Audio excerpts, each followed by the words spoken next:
Vsak glas še ne ustvari melodije, temveč le tisti, ki zazveni ubrano z drugimi. Tako tudi vsak dušni vzgib ne pripomore k pravi skladnosti v življenju, temveč samo tisti, ki je skladen z mero.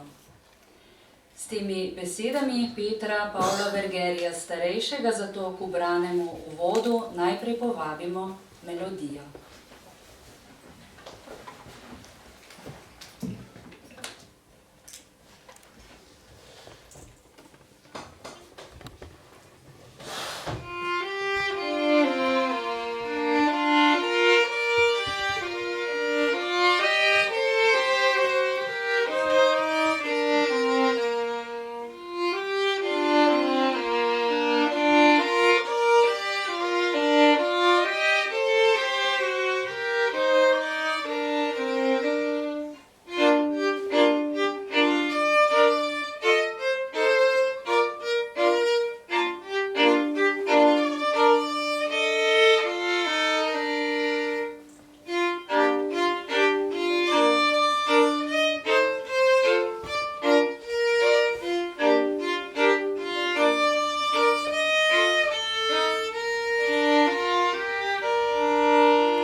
gospe, spoštovani gospodje, prisrčno dobrodošli na še enem mohorskem pogovoru.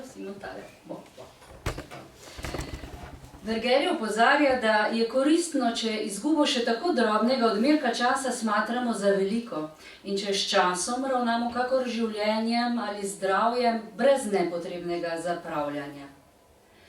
Vaša prisotnost danes priča, da se vam zdi očitno vredno, da ste danes tukaj, zato že uvodoma hvala za to veliko pozornost vašega podarjenega časa in v uteho prav tako z Vergerijevimi besedami ni važno, koliko knjig imaš, ampak kako dobre.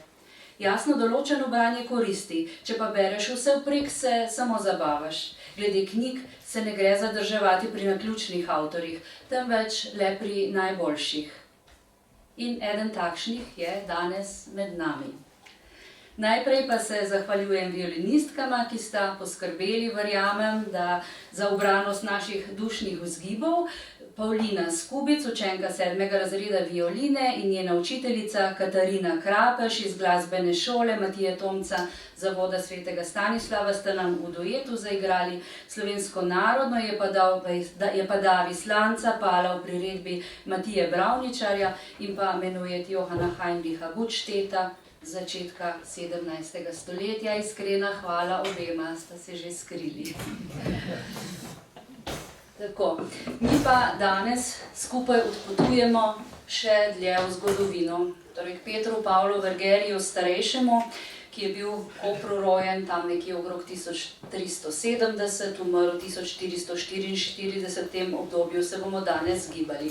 Njegove spise je namreč v knjigi o vzgoji iz latinščine prevedla magistrica Anja Božič, ki zaključuje doktorski študij na Srednjeevropski univerzi na Dunaju, bila je raziskovalka na Avstrijskem zgodovinskem inštitutu v Rimu, odkoder je pravkar prispela nazaj v Ljubljano, česar smo zelo veseli. Anja, dobrodošla doma, kjer je na Znanstveno-raziskovalnem centru Slovenske akademije znanosti in umetnosti odslej asistentka na Inštitutu za slovensko literaturo in literarne vede.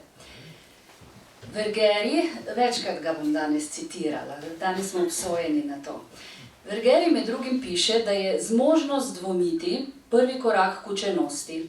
Nič ni namreč bolj škodljivo od precenjevanja svoje učenosti ali pretiranega zanašanja na lastno pamet. Nikogar ni lažje pretentati kakor samega sebe, hkrati pa nikogar ne prevaramo z večjo škodo.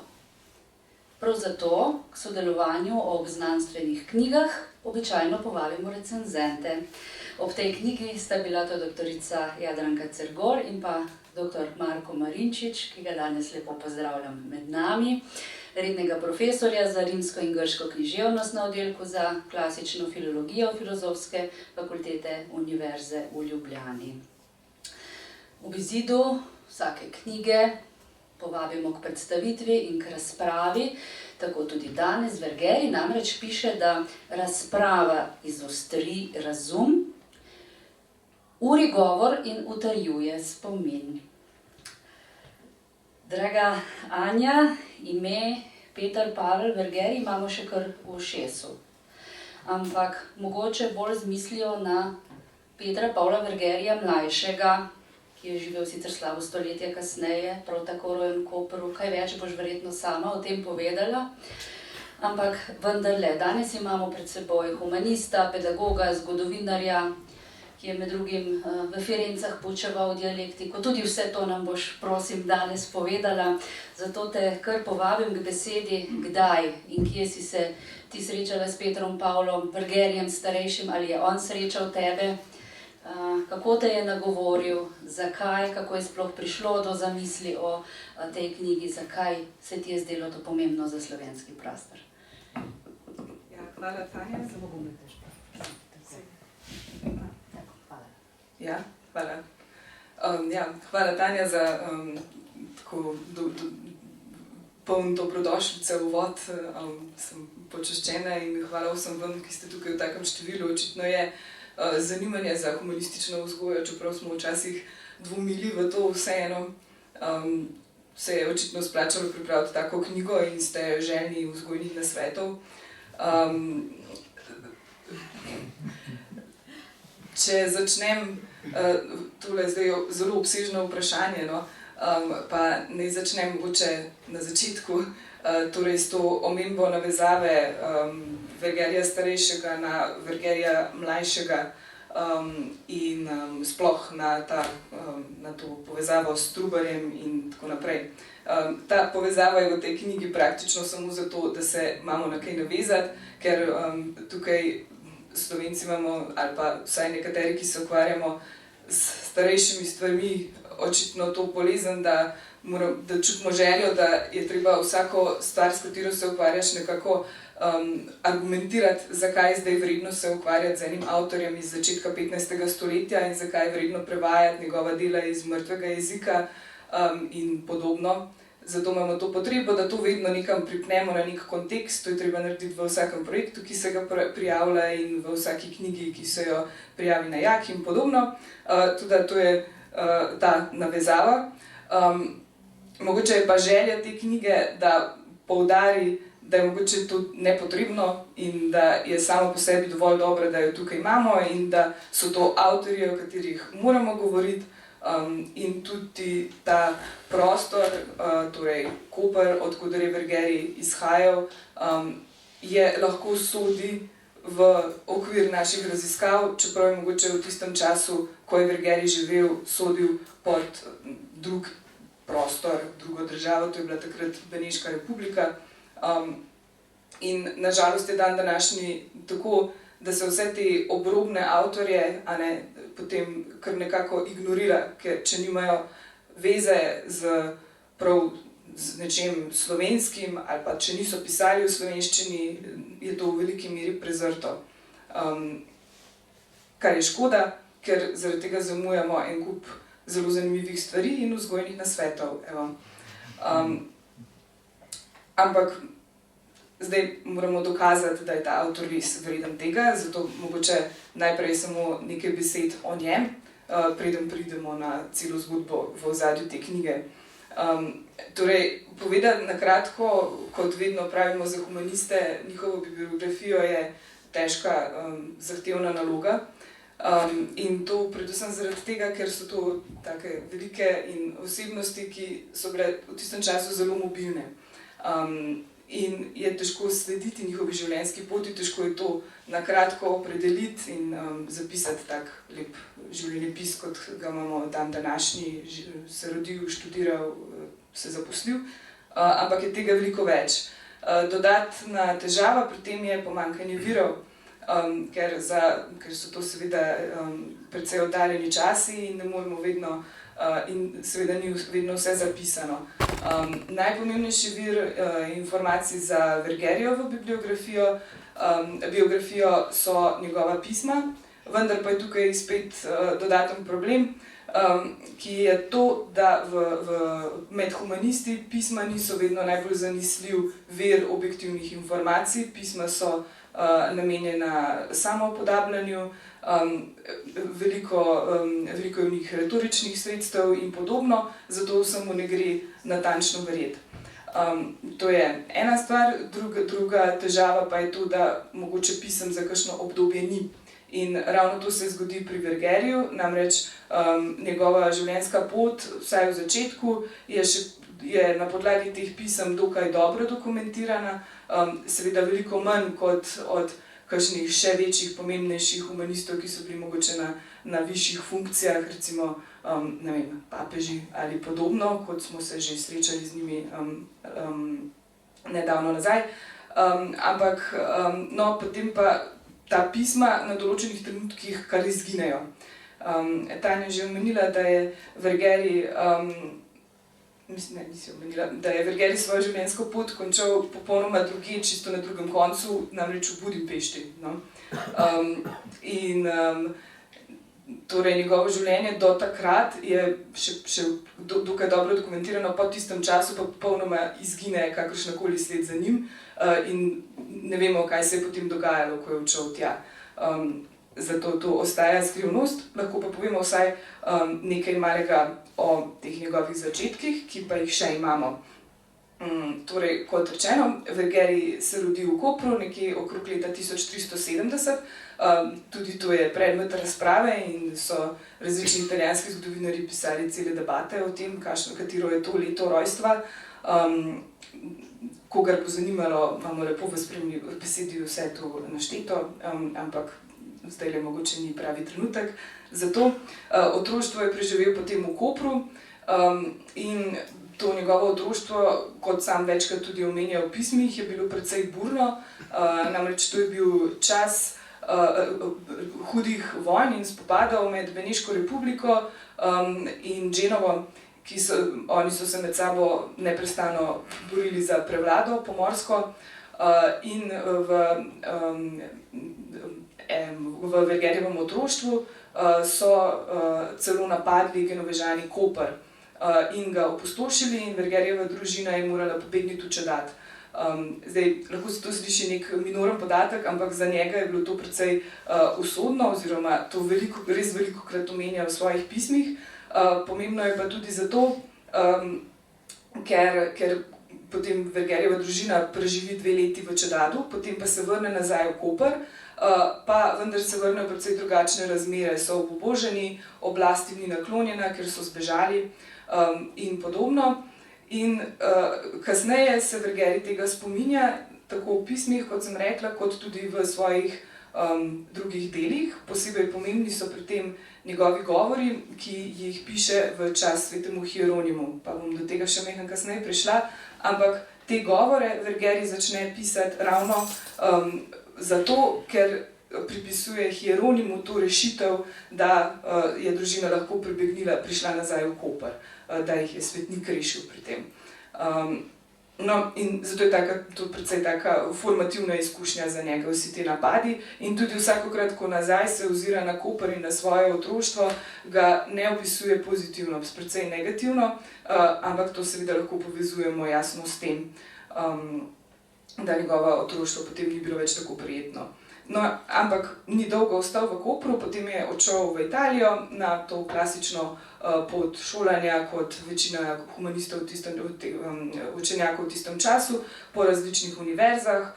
Vergeri se je ves čas nahajal nekje med Padovo, Bologno in Firencami in je študiral različne predmete. Spet to je moda časa, ni, da se študira en sam predmet, to so bili humanisti, ki so študirali več stvari in tudi šolski kurikulum je bil takrat seveda drugačen. On je ves čas hkrati študiral in hkrati tudi poučeval, torej bilo to zelo pestro življenje in tudi nad tem se pogosto pritožuje v svojih pismih. Skratka, da nima dovolj časa za to, da bi za svoj lasten študij, ker pač mora zraven tudi poučevati. On je imenoval to poučevanje njegovo vile ministerium, torej nič vredna služba. Namreč o tem res zelo pogosto piše, tako pogosto, da potem recimo en ameriški učenjak, ki se je z njim ukvarjal, to njegovo življenje v tistem času primerja z življenjem ameriških asistentov na univerzah, ki potem morajo hkrati učiti, hkrati pa nimajo dovolj časa, da bi pisali svoje doktorate. No, ampak Vergeri se pol po nekaj časa ustali in sicer v Padovi. To, da pristane v Padovi, je povezano s prisotnostjo ene pomembne družine v Padovi. To je družina da Carrara.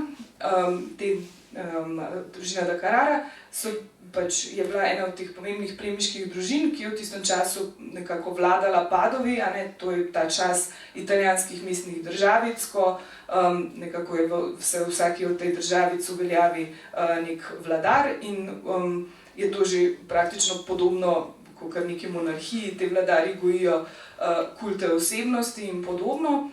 No in Vergeri je v tem času videl tudi svojo priložnost v tem, da bi na vsak način nekako skušal zagotoviti to zaščitništvo družine Carrara.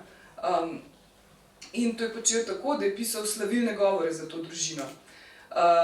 In takrat Vergeri pravzaprav najbolj zaslovi po retoriki. Poleg teh govorov, ki sem jih že omenila za svetega Hieronima, zaslovi z govori za družino da Carrara. To so prekrasni govori v ciceronijanski latinščini z dolgimi periodami, polni retoričnih sredstev, res lepo delo.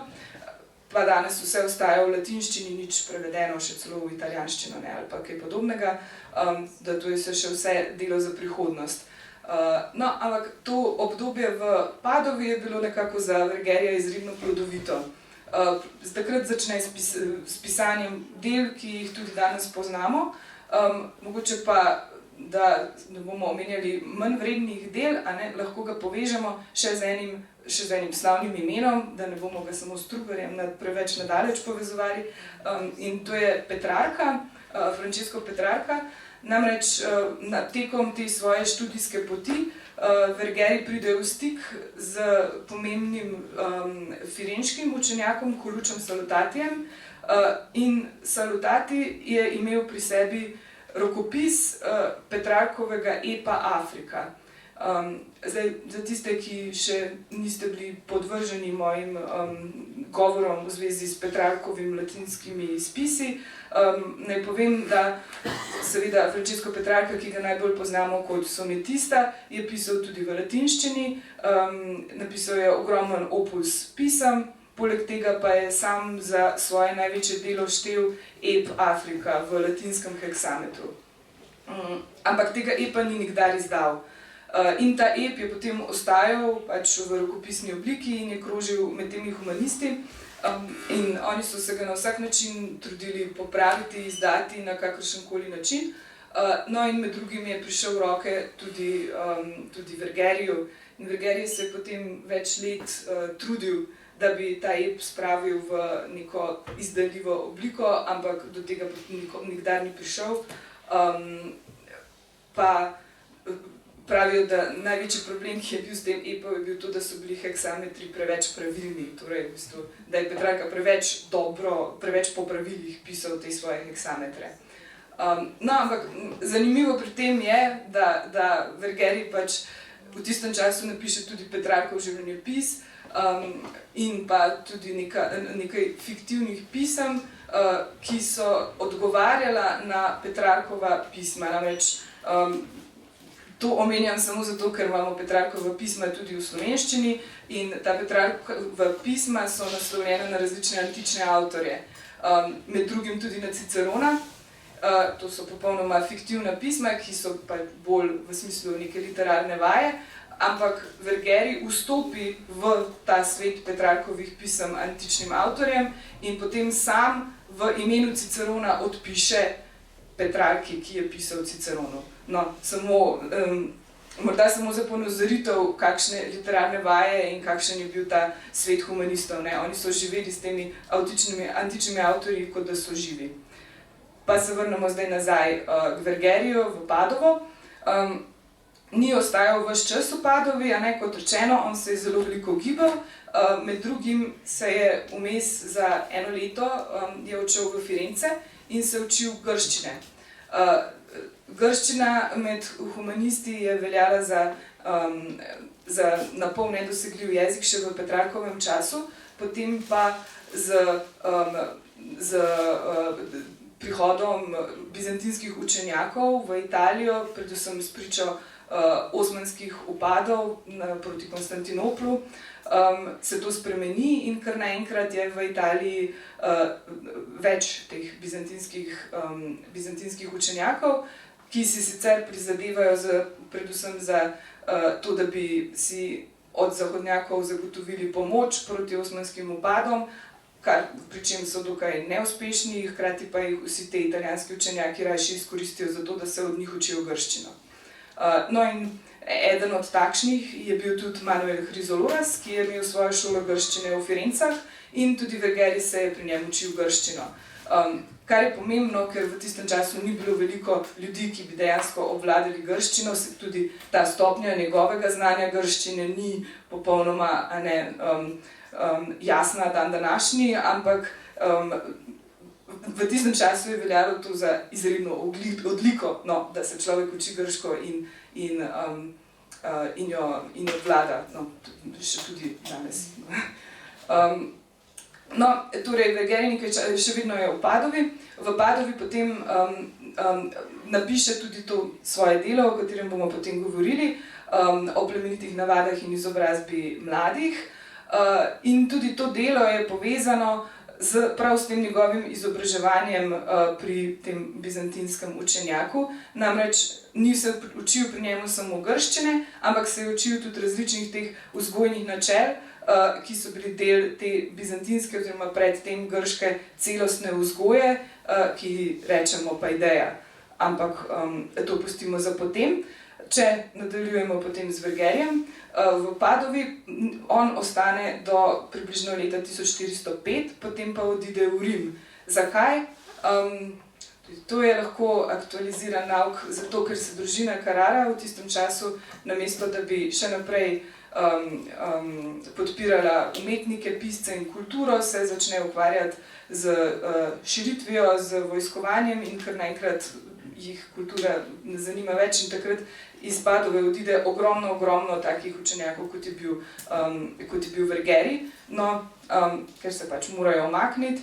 Vergeri odide v Rim, kjer dobi službo na papeškem dvoru, tam opravlja službo pisarja, morda celo tajnika, papeževega tajnika, ampak tudi tam spet nima miru in naleti na težave, namreč spet tudi v Rimu je bilo v tistem času burno dogajanje, kot sem že omenila, to nasploh je bil čas poln različnih razkolov, torej osmanski upadi na eni strani, Zahod je bil razcepljen, cerkev, to je bil ta čas, ko je bilo v določenih obdobjih 2, celo 3 papeži, in prav takrat pride Vergeri na papeški dvor, tam je en papež, v Avignonu je drug papež, vse je zmedeno, in Vergeri se na vsak način trudi, da bi trudi se za dobro, da bi nekako spodbudil k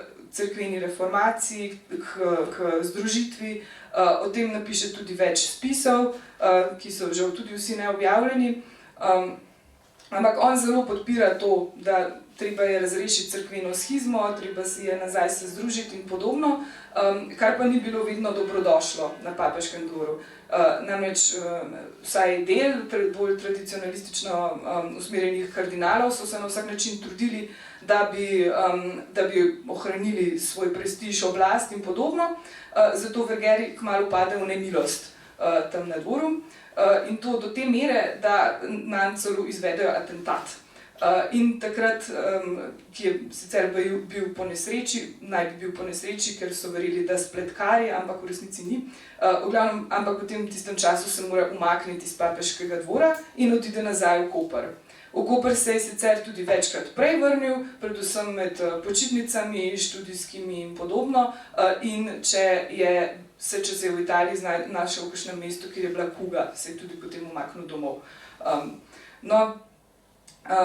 In potem je nekaj časa v Kopru, ampak potem pa od takrat imamo spet ohranjenih predvsem njegovih pisem, kjer toži nad razmerami tam. On sicer se posveča študiju, takrat se je ukvarjal precej s filozofijo. Naprimer, ohranjen imamo njegov rokopis, edini njegov avtograf, torej z njegovo roko še vedno zapisan rokopis, ki ga hranijo v Benetkah. Eno stran pa imate tudi v knjigi print natisnjeno, prepis Platonovega Timaja v latinščini, v Calcidijem prevodu. V glavnem, ves čas se je posvečal študiju tudi tam, pa ves čas je pisal svojim prijateljem v Italijo, da naj mu vendar pomagajo pridobiti kakšno službo. Potem se to dejansko posreči, ne ker bi mu nekdo ponudil dobro službo, ampak ker leta 1414 pride do koncila v Konstanci. Koncil v Konstanci je veliko zborovanje različnih cerkvenih in posvetnih oblastnikov, ki je namenjeno točno temu, o čemer sem govorila, razrešitvi cerkvene shizme. V tistem času so se pojavljale različne herezije, husiti, kalvinisti, vse možno, in ta zborovanje ne bi vse to razrešilo.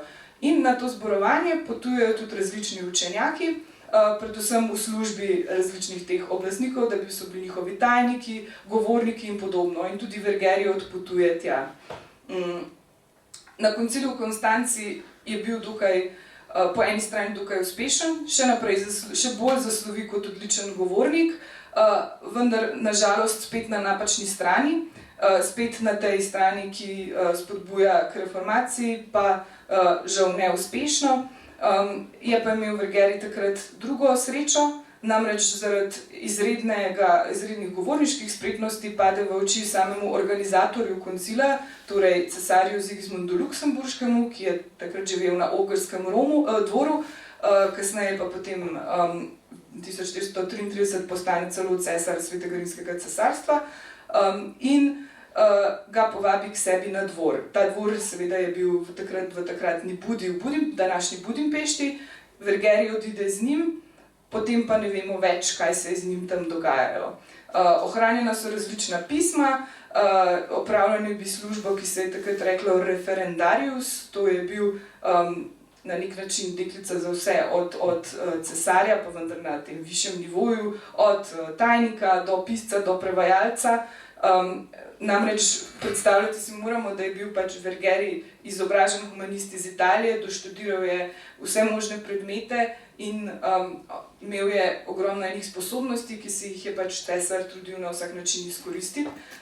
In edino, kar vemo, da ga je poslal na misijo v Prago, da bi umiril te husitske spopade. Drugega pa ne vemo več. In za Vergerijem se nekako izgubi vsaka sled do njegove oporoke, ki je zapisana 3. maja 1444 v Budimpešti, tam ne bi bival v nedoločenem, neimenovanem samostanu in potem okrog tega datuma enkrat umrl. To je nekako tak oris njegovega življenja, se upravičujem, če je bil prepodroben, ampak pridejo potem prav te informacije, ko bomo še govorili o knjigi. Pa samo za kratek trenutek še, zakaj je nastala ta knjiga, ne? Vztrajno poudarjamo, da je to v Kopru rojeni humanist. V Kopru je tudi mogoče bil povod za nastanek te knjige, namreč mi smo imeli, ko sem še davno dolgo let nazaj, ko sem še študirala v Ljubljani klasično filologijo, je na moji desni sedeči organiziral ekskurzijo v Koper, kjer smo poleg ogleda Kopra si ogledali tudi koprsko knjižnico in oddelek za domoznanstvo na njej. Na oddelku za domoznanstvo v koprski knjižnici je knjižničar eden ljudi, ki bi se posebno dobro znašli med temi humanisti, o katerih govorimo, to je Peter Štoka. Peter je takrat celoten oddelek vrhunsko navdušil nad koprskimi humanisti in sploh nad vsem, pravzaprav, kar v Kopru hranijo.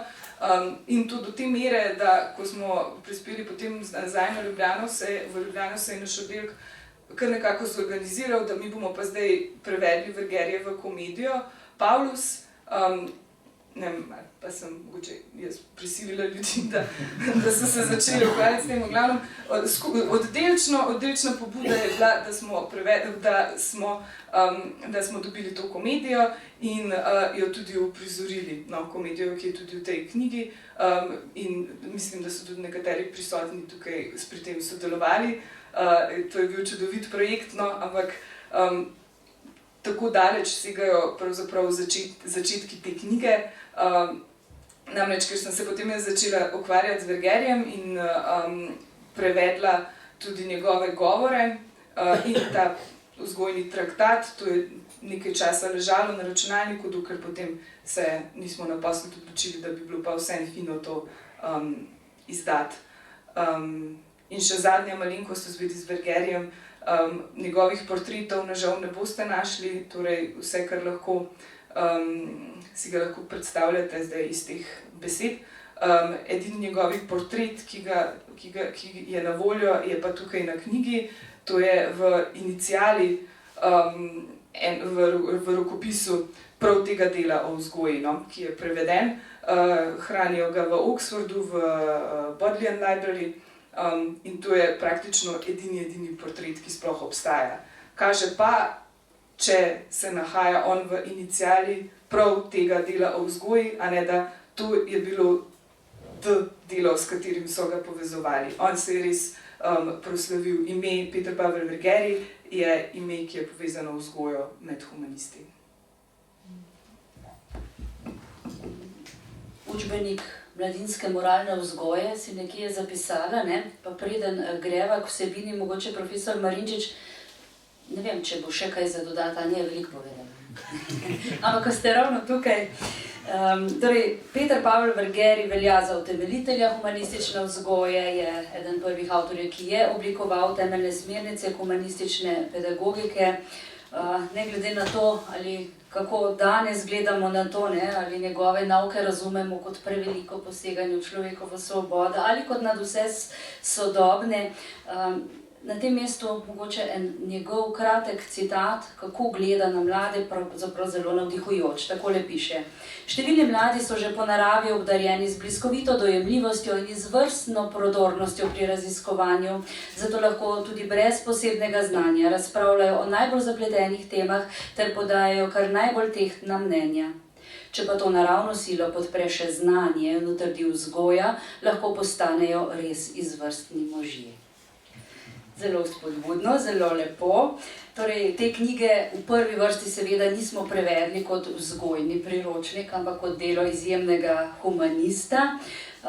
Dr. Marinčič, torej, kam bi ga uvrstili znotraj humanizma, kakšna je ta njegova vzgoja in zakaj je danes to tako pomembno? Ja, hvala in predvsem hvala Ani za ta nov prispevek in sploh, ker nas zadnja leta tako dejavno izobražuje o neolatinski literaturi, ne, ker pravzaprav seveda to ni pedagoški priročnik, ki bi bil danes kakorkoli uporaben, čeprav, ja. Je to seveda pomembna točka v renesančni literaturi, ne, ena pomembnejših in, kot rečeno, zadnja leta smo dobili najprej po Anini zaslugi Petrarkova pisma, zlasti tem njegovim ljubljenim odsotnim avtorjem antičnim, potem v sodelovanju z Janom Dominikom Bogatajem Piccolomija in zdaj še to, pa še nekaj prihaja, ampak tega ne bom jaz povedal. No, zdaj čisto res je, saj ti avtorji, noben od teh treh ni potreboval slovenske izdaje, da bi dokazal svojo pomembnost. Mi smo jih potrebovali, ker je to res zelo očitna vrzel.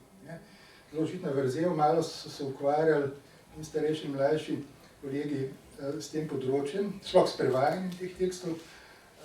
Tako da, prej je bilo rečeno, ne, da je bilo mogoče treba prisiliti študente, da bodo odigrali še to dramo, ampak prisila je bila ali koristna ali pa nepotrebna, ker jaz vem iz izkušnje, da imajo tole zelo radi. Ne. Oni morajo po poklicni dolžnosti študenta klasične filologije brati zlasti klasične antične tekste, popolnoma jasno, ne. In patristika še potem nekaj pride v poštev. Tole je pa za njih potem v poznejših letnikih nekaj čisto novega in ultramodernega. Tako da je zgodilo, ko smo brali Tomasa Mora, Utopijo, pa so potem hodili s tisto knjigo po hodniku, so jih sumničavo gledali študenti drugih oddelkov, kaj se pa vi s tem ukvarjate, oni so bili največ prepričani, da je to angleščina. In so se čutili prav počaščene. Zdaj smo pa mi tudi del tega sedanjega sveta, 16. stoletje. Par stvari bi povedal, ne, ker mogoče se nam zdi preveč samoumevno, da je nekdo napisal traktat, pa če tudi prvi traktat o tem, ne, in smo potem malo v skušnjavi, da bi ga brali samo pod tem vidikom. Tukaj je že vse povedano. Skratka, imamo tukaj zametke, če hočemo, in permisivne vzgoje doktorja Spoka, ne, kar je bila uspešnica nekaj časa, danes je pa kvečemo kontroverzna, mogoče še bolj kot v tistem času, ko je bila tako popularna, ali pa za represivno vzgojo, če želimo. Ne. In to lahko beremo na tak način zelo poljubno. In meni se zdi zelo koristno ravno zato se vprašati, zakaj je bilo takrat to tako novo, ne, in zakaj je iz zgodovinskega stališča tako pomembno. Zakaj pa potem Vergeri poglavje recimo v teh zgodovinah teh ved, ne, ki seveda takrat še niso imele statusa ved.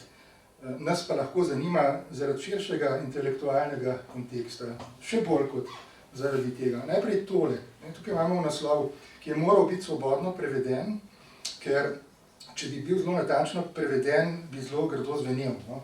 Ampak kaj je v tem prevodu? O plemenitih navadah dobesedno je o plemenitih naraveh in izobrazbi vredni ljudi svobodnega rodu.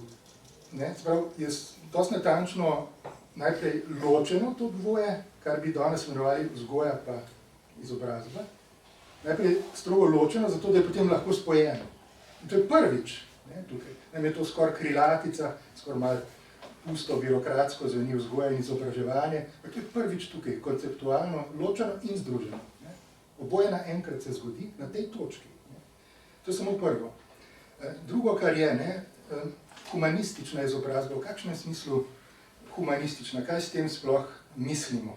Tukaj se mi zdi tudi koristno, ne bom zelo dolg, ampak se mi zdi zelo koristno, kot smo že pri taki knjigi, da nekaj stvari odmislimo. Nova je in pomembna je bila takrat zato, ker nima zelo neposrednih zgledov, niti v antiki, kaj še v srednjem veku. Za nekatere stvari, za ta nauk o svobodnih umetnostih, sedmerih in tako, to je antično, to je srednjeveško, to je on samo dopolnil in izpopolnil, še z neko čisto novo razsežnostjo. Ampak, kaj bi bilo dobro odmisliti? Prvo, kar je dobro odmisliti, glede na to, kakšen pomen tukaj igra, ne pri Vergerju, ampak sploh pri renesančnih humanistih antika, nemški neohumanizem in vse, kar je povzročilo dobrega. Nemški neohumanizem, ki je tudi odgovoren za nastanek tega tipa humanistične gimnazije, katerega naslednice so tudi klasične gimnazije in sploh gimnazije, ki ima močen poudarek na humanistiki in zelo majhen poudarek na naravoslovju in uporabnih vedah. Šele nemški neohumanizem Wilhelm von Humboldt, smo na začetku 19. stoletja, utemelji tak tip gimnazije kot dosti široko dostopen tip izobraževanja za meščanstvo. Ni več za elito, ker do tistega, mislim, se reči, vedno samo za meščanstvo, ampak vse do tistega časa, te vrste izobrazba ni imela nekega širokega dometa, družbeno-zgodovinskih razlogov. Drugo, kar je treba odmisliti, glede na to, da smo tukaj zelo zgodaj še v renesansi, to ni visoka renesansa, so pa veliki deli renesanse, ki nam jih je težko odmisliti. Je dobro, če hočemo prebrati tole kot pomemben dogodek, pomemben zgodovinski dogodek to knjigo. Največ odmisliti moramo, severno renesanso, od katere smo mi prek reformacije do neke mere odvisni itak. Erasma, kaj šele potem reformatorje. Odmisliti moramo Leonarda Michelangela. Odmisliti moramo, na primer, Marsilija Ficina, s tistim zelo pomembnim in krasnim delom o človekovem dostojanstvu, ki ga je prevedel tukaj prisotni Brandes Senegačnic, slovenščino že pred leti. Tukaj je bila ena vrzel zapolnjena, ampak veliko jih pa še ostaja. Po krivici je ta knjiga postala manifest renesanse pozneje. Skoraj po pomoti, pa jo dojemamo na tak način. Zakaj je po pomoti? Zato, ker za renesančni humanizem niti slučajno ni bil zanimiv ta značilen, ta verski sinkretizem, ki ga on nekako utemeljuje, ali pa celo krščanski kabalizem. To niti slučajno ni mainstream. Mi smo pa to knjigo vzeli za manifest. Zakaj? Ker mi smo navajeni tiste renesanse, ki človeka piše z veliko, ki se tudi v tem idejnem smislu hoče spojiti antiko, pogansko antiko, tudi, ampak to ni bilo osrednje. Še posebej pa to ni bilo osrednje na začetku, ko je tukaj Verger, ki je bil v krogu tistih, ki so se prvi naučili temeljito stare grščine, učitelj Krizoloras, ki ga je pripeljal v Firence, v bistvu tedajni kancler Coluccio Salutati. To je najožji krog, najožje intelektualne elite. Samo oni so znali grško, lahko rečem. Literarka se nikoli ni naučila. In renesančni humanizem, tisti prvotni italijanski, je to. Nima še te zelo izrazite etične razsežnosti. Čisto na koncu, kar bo zdaj malo bom mora vendarle še nekaj o tem povedati, ker jo ima že Vergeri. Ampak ne, tisti prvotni renesančni humanizem je gojil nek izobrazbeni ideal. Izobrazbeni ideal. In kot da bi bilo za to, da človek postane to, kar je njegovo bistvo, kar je bistvo človeške omike, se lahko dovolj samo napaja iz antičnih grških latinskih tekstov. Kot da bi bilo že to samo po sebi dovolj in tukaj je tako, ker on nima antične predloge, nekega traktata, ki bi govoril o tem. Ampak je to nastalo iz številnih drobcev in je tudi v tem pogledu izvirno. Zdaj, renesančni humanizem je predvsem to, ne? In zato je tako pomembna latinščina, zato tako pomembna grščina kot pravzaprav temelj neke višje kulture. Artikuliran govor, kot ugotavlja že Cicer, je tisto, kar človeka dviguje nad žival. In pri nekaterih zgodnjih renesančnih humanistih se zdi, kot da je to že dovolj. Da je dovolj brati te tekste in se iz njih napajati. Tudi še to, čist kratka anekdota, ko smo si mi zmislili na oddelku za klasično filologijo nov študijski program antični in humanistični študij, so nas tudi mnogi grdo gledali, ker se čisto niso dobro zavedali pojava humanizma v tem ožjem renesančnem smislu, kot intelektualnega gibanja. Ne? Oni so mislili, da si v bistvu mi hočemo zdaj lastiti in humanistiko v celoti, pa še filantropijo in še kaj takega. Skratka, nepoznavanje se tukaj kaže tega za novoveško kulturo zelo pomembnega obdobja. Da pa sem rekel, da nima zelo veliko verov v antiki in jih pobira vse povsod iz očitno zelo široke izobrazbe. V antiki obstaja en tekst, ki bi bil lahko imenovan traktat na to temo, na temo vzgoje.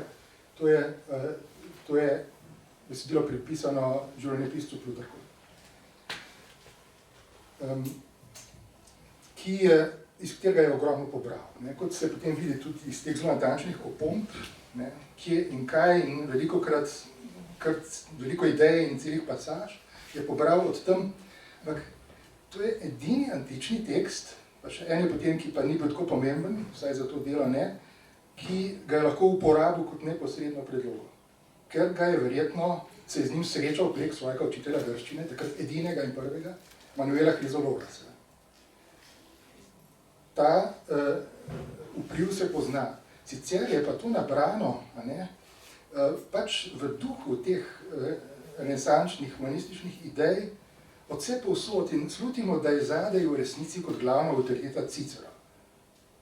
Čeprav ni tako zelo prisoten, se je, ampak ni tako zelo, ampak čutimo, da je prisoten, ker na primer, prej sem rekel, da najdemo vse, najdemo permisivno, represivno vzgojo, če beremo pač z današnjimi očmi.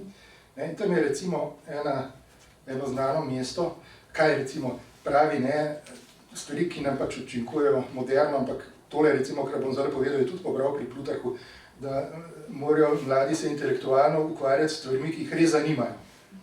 Izberi si študij, ki te zanima, pa bo vse vedel. Ja, pobral pri Plutarhu in to je tukaj potem prvič v latinščini. Drugo pa je ta ideja, ki je tudi nas kar malo šokira, kako je to resnično, vse zadnje pa res. Včasih je pa zelo koristno, če ta mlad človek sploh nič ne dela.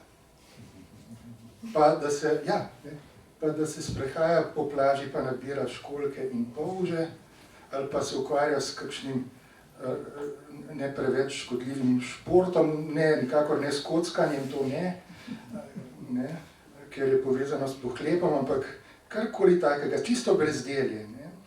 Čisto brezdelje. In potem vidimo, da je tole pobral iz enega rimskega kompendija pomembnih dejanj in izrekov Valerija Maksima, kjer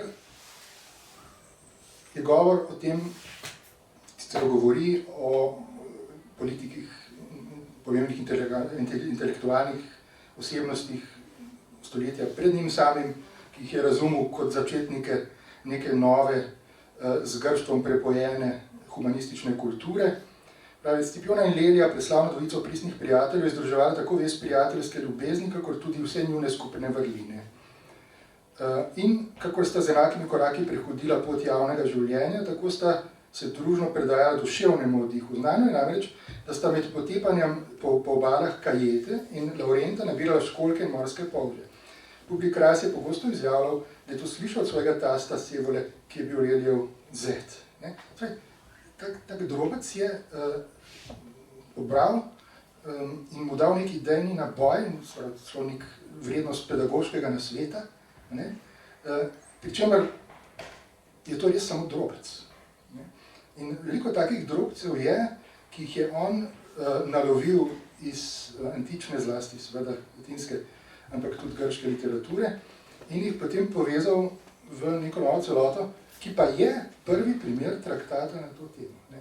Ki pa je prvi primer traktata na to temo in ima poleg tega izobrazbenega vidika artes liberales, umetnosti vredne svobodnega človeka, ker to je, pomeni ta beseda, nima nič z liberalno vzgojo,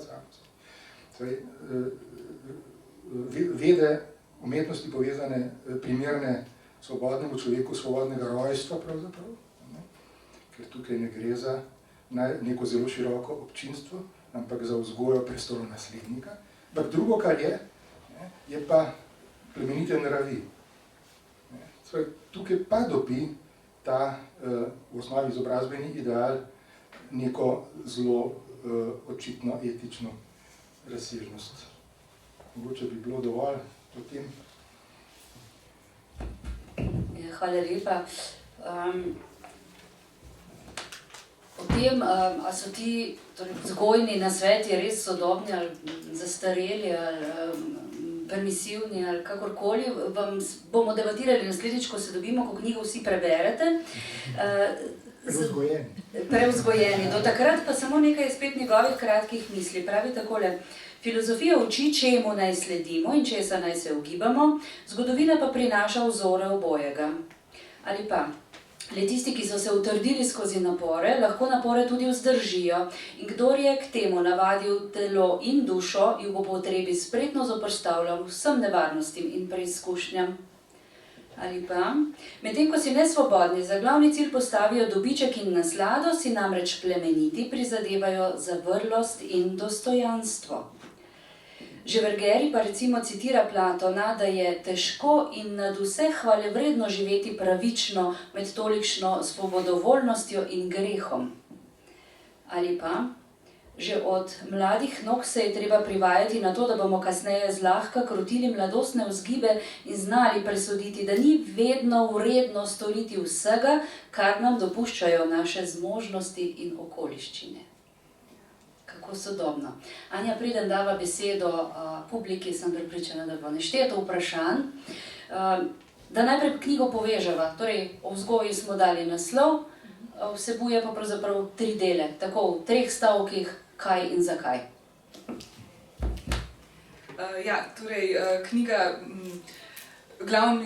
Knjiga se osredotoča, torej glavni fokus knjige je ta humanistična razprava. Na vse to, kar smo do sedaj povedali, lahko dodam samo še to, da to dejansko je prva humanistična razprava in si zato res zasluži, da se pravzaprav cela knjiga poimenuje po njej, zato smo dali naslov Vzgoja, ampak v knjigi najdemo potem še komedijo, ki ima pravzaprav tudi vzgojno tematiko, to komedijo, ki smo jo omenjali že prej, z naslovom Pavlus, in ta komedija je prva humanistična komedija.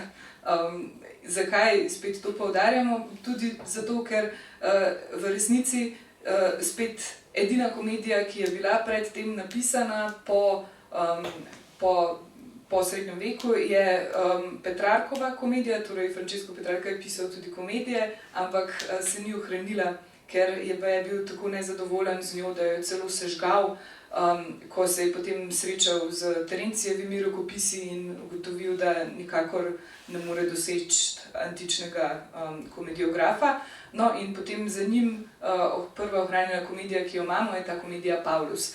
Ta komedija Pavlus pa govori o vsem nasprotnem kot pedagoška razprava. Namreč v njej lahko beremo vse tisto, kar Vergeri ne bi želel za svojega mladega in svobodnega rodu, ki ga vzgaja. Torej, to lahko berete kot antizgled in temu se ne, po tistem se ne zgledovati. Je pa vseeno izredno zanimivo branje. Za vzgojno tematiko ga pa povezujemo predvsem tudi zato, ker prav tako prinaša en kup takšnih zabavnih citatov, kot jih Tanja lepo prepleta v to predstavitev. Ena od njih je tudi, naprimer, da gre prehuda načitanost redko skupaj z zdravo pametjo. Meni je ta bil zelo všeč. In podobno. No, seveda ta citat izreče premeteni suženj oziroma služabnik tega mladeniča z imenom Pavlus, ki je glavna oseba v komediji, ko ga skuša prepričati, da namesto da bi se vrnil na pravo študijsko pot pridnega učenja, si raje privošči še zadnjo, ki seveda ne bi bila zadnja, zabava in pohod po mestu in nasploh veseljačenje. No, ampak nekako smo to povezali z to vzgojno razpravo, dodani pa sta v knjigo še dve pismi, ki sta povezani z nastankom pedagoškega traktata in jih Vergeri piše tem članom družine Carrara v Padovi. Eden od njih je dejanski ta naslovnik, torej sin tega velikega vladarja Francesca da Carrare, ki je naslovnik te pedagoške razprave. Njemu je celo to pedagoško delo posvetil, češ da bi mu pomagalo pri njegovi vzgoji, ampak še zadnja stvar, ki jo v zvezi s tem dodamo, je to, da pravzaprav, čeprav Vergeri to njemu posveti, ga ves čas v tej tipični humanistični maniri tudi slavi in hvali, češ da on tega v resnici sploh ne potrebuje.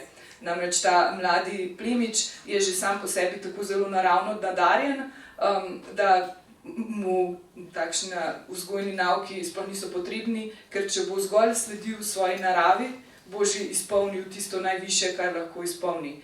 In mogoče je tudi to ena ta zelo zanimiva nota te vzgojne razprave, ki se jo šele kasneje zaveš, recimo tudi jaz sem se šele kasneje tekom prevajanja, da velik poudarek tukaj je, da prav na tem izpolnjevanju naravnih danosti in talentov, ki jih človek ima. S tem so povezane tudi te nekatere moderno zveneče izjave, ki smo jih omenili prej. Recimo nekje točno v knjigi Vergeri reče, da naj si vsak izbere tisto, za kar je najbolj nadarjen, ker so si ljudje različni. Ni to zanimiv koncept, ki danes tudi se pogosto pozablja v šolah in tako naprej. Ljudje so si različni, mogoče niso vsi za vse nadarjeni, pa mogoče ne bi bilo treba niti, da se potem študirajo, da tako zelo študirajo. In v knjigi Vergeri tudi on daje različne možnosti. To se sliči blazno moderno, ampak to se vse že pojavi v tem času. Hkrati pa poudarja tudi to nujo, po zaokroženosti tako te književne izobrazbe in sploh izobrazbe, kot tudi telesne dejavnosti, to tudi smo pozabili omeniti. Tudi to zelo poudarja in tudi to je v tem času novo, ta zaveza telesnega in duhovnega. Skratka, v knjigi boste našli cel kup takšnih zelo moderno zvonečih nasvetov in je res zabavno in zanimivo branje, če tudi se morda na dele zdi, da se vleče, kot smo slišali, ampak res priporočam v branje.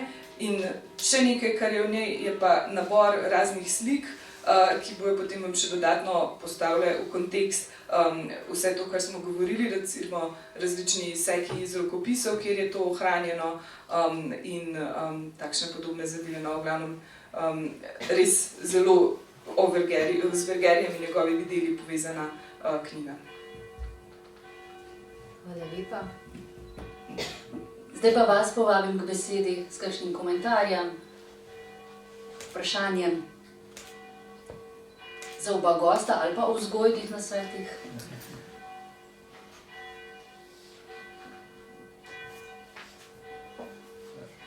Prosim. Ja, če smem, torej, ker sta omenila oba, torej, da je to v bistvu prvi priročnik. No, najprej najlepša hvala za čudovito predstavitev, se že veselim branja knjige. No, zanima me torej, ker sta oba omenila, da to je v bistvu en prvi taki priročnik za ogroženo vzgoji. Če se spomnimo na tezo Filipa Ariesa o izumu otroštva, kako bi oziroma skozi to knjigo, skozi ta traktat o vzgoji gledala na ta koncept oziroma to tezo o izumu otroštva v tem času oziroma nekoliko kasneje, a vzdrži ali ne vzdrži, vemo, je bila zelo kritizirana. Hvala.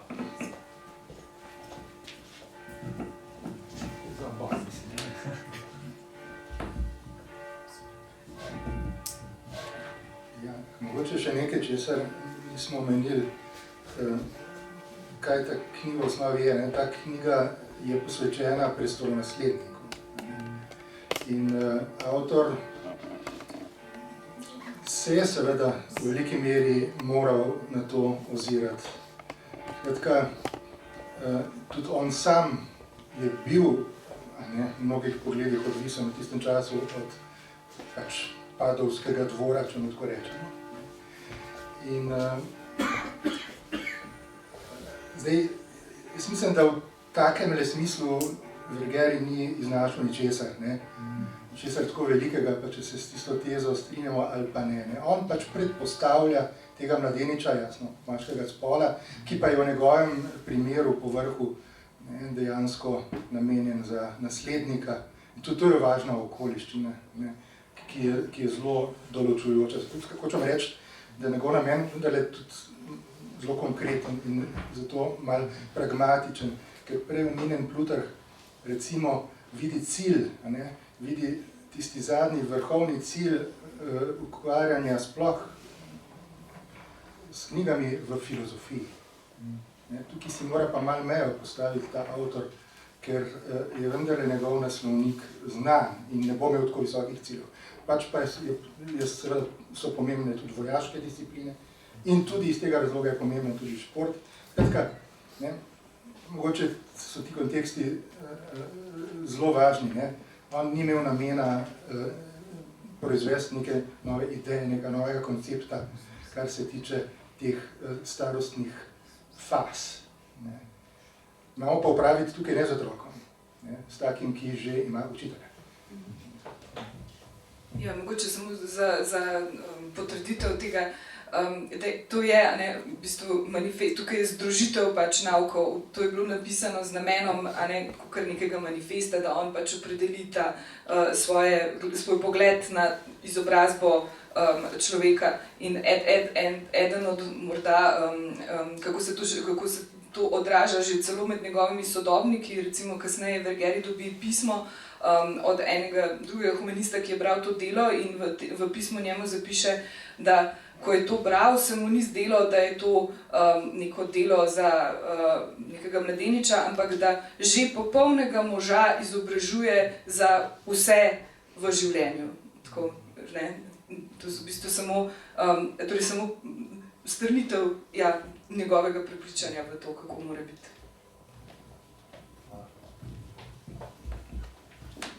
Ker je ura že odzvonila, vas ne bom več spodbujala k novim vprašanjem, bi pa mogoče za zaključek, glede na to, da je to delo o vzgoji, rekla, da se mi zdi nadvse pomenljivo, da ga je prevajalka posvetila najvišjemu vzoru neomajne prepričanosti v vrednost humanističnih idealov, in sicer svojemu ženskemu starševskemu liku. Draga Anja, zaenkrat samo iskrena hvala za vso tvojo predano delo, za vse, kar novega prenašaš v slovenski prostor in seveda zdaj, ko si nazaj, česar sem najbolj vesela, da se taki mladi zagnani vračajo nazaj in ostajajo naši, seveda si še veliko obetamo od tebe. Iskrene čestitke tudi za izid te knjige.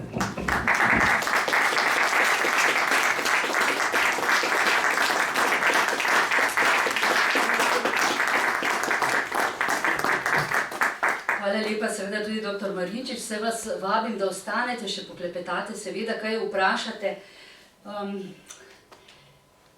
Sliši se mogoče, ne, humanizem, tako, pa danes so bolj učeno govorili, ampak ta knjiga je res krasna za branje. Jaz sem lani eno celo prireditev naredila iz Vergerja in iz njegovih citatov in tisti, ki ste dobili naše božično voščilo, ste dobili tudi njegove besede in zdaj za konec si kot založnica ne morem drugače, da spet nekaj njegovih misli tudi z tega področja preberem. Med drugim, kar je neizbrisno zapisano v knjige, ostane zavedno.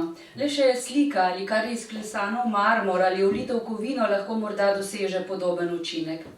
Kar pa se prenese skozi zapise, ne ohranja zgolj preomenjenega, temveč zabeleži tudi pogovore in človeške misli. In če se zapisano razširi v več izvodih, se težko uniči. Če ima le neko notranjo vrednost in dostojanstvo, kar pa je zapisano nedostojno, ne doseže slovesa in se ne more dolgo obdržati. Kako bi lahko bilo življenje prijetnejše ali udobnejše kot v nenehnem branju in pisanju? Tako lahko v sedanjosti spoznavamo starožitnosti, hkrati pa se v sedanjih rečeh pomenkujemo zanamci in s tem napravimo vsak čas, preteklost in prihodnost za svojega. O, kako sijajna knjižna omara, kot bi rekli mi. Ali o, kako prijetna družina, kot je knjige povsem ustrezno imenoval Ciceron. Resnično varčna in tako ubogljiva, ne ropotajo, ne vpijejo, ne grabijo, ne goltajo, ne ugovarjajo, govorijo zgolj, ko jim je ukazano in na ukaz tudi molčijo. Vedno so pripravljene na vsako zahtevo in od njih slišiš samo tisto, kar bi rad slišal in kolikor dolgo si želiš poslušati. Prisrčno vabim k branju, zdaj le pa vse še, da ostanemo skupaj, pa da nas zdravimo. Anja je prinesla domače primorsko vino in seveda končamo z nasvetom Vergerija, ki je že mladim polagam na srce, naj se kot otroci navadijo, da je bolje vodo plemenititi z vinom, kakor vino rečiti z vodo.